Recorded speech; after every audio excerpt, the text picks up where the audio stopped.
थंडीत मिळणारे हे आरोग्यदायी फळ अनेक आजारांवर आहे प्रभावी. मंडळी स्क्रीनवर दिसत आहे ते आहे स्टार फ्रूट.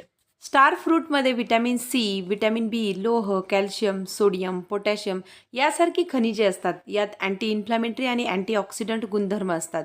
त्यामुळे हे फळ आरोग्यासाठी खूपच फायदेशीर मानले जाते. चला तर जाणून घेऊया की याचे आपल्या आरोग्याला कोणते फायदे आहेत.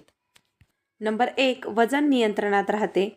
2, प्रतिकारशक्ती मजबूत होते. 3, त्वचेसाठी उपयुक्त. 4, केसांच्या वाढीसाठी फायदेशीर.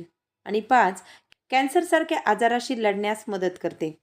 आता याचे सेवन कसे करायचे हे आता आपण जाणून घेऊया. तुम्ही याचा वापर करून हेल्दी स्मूदी बनवू शकता. उन्हाळ्यात या फळापासून बनवलेला सरबत अतिशय थंड असतो. स्टार फ्रूटचे तुकडे करा आणि त्यात टोमॅटो, कांदा, लिंबाचा रस आणि चिमूटभर मीठ मिसळा. हा साल्सा ग्रिल चिकन आणि माशांसह अप्रतिम लागतो. तर मंडळी नक्कीच या फ्रूटचे सेवन करा आणि आपलं आरोग्य उत्तम ठेवा. धन्यवाद.